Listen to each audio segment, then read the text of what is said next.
So the video I did the other day about how we have to hold space for everybody else's feelings and how exhausting it can be as a mom really hit hard and resonated. I think it has over 200,000 views at this point and maybe nearly 1,000 shares.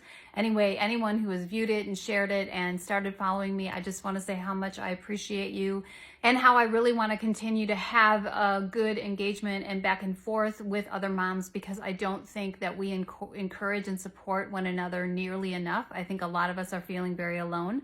But I wanted to bring you a book that I read a couple years ago that has really made an impact on my journey as a woman, wife, mother. And this is something I'd like to share with you just because I think it speaks so much to the video that I shared the other day, and where this sense of holding everyone's emotions comes from. So the book is Something More: Excavating Your Authentic Self by Sarah Ban Breathnach.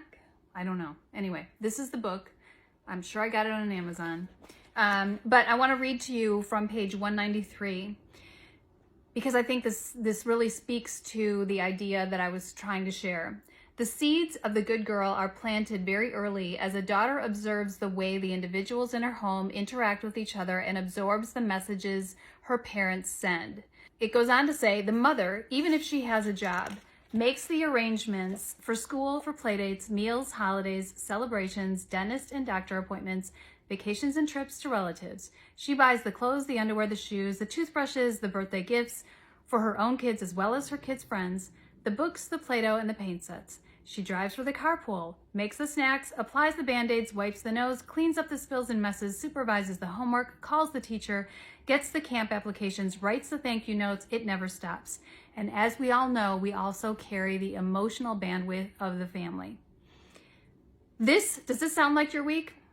It did when my kids were little. Fortunately, it's not sounding quite that way anymore, but I very, very well remember when my week was like that. The message a daughter hears through all of this is that one of the most important jobs a female has is considering and taking care of others' needs. And in the process of that, often involves putting her own needs aside. So I want to say that obviously this is something that this idea of holding space for everybody's emotions and doing all the things comes from, for a lot of us, I know for me, our mothers doing that and us observing that and absorbing that. I also think it comes from the culture that we live in. But if we want that to stop, it ends with us, right? It ends with always doing and always holding the space. We have to hold ourselves to good, solid, daily self-care routines and allowing dad to step up or partner to step up and into the role of the emotional holder as well. Asking them I know a lot of men who don't have the emotional bandwidth, and that's because they weren't allowed to as a child.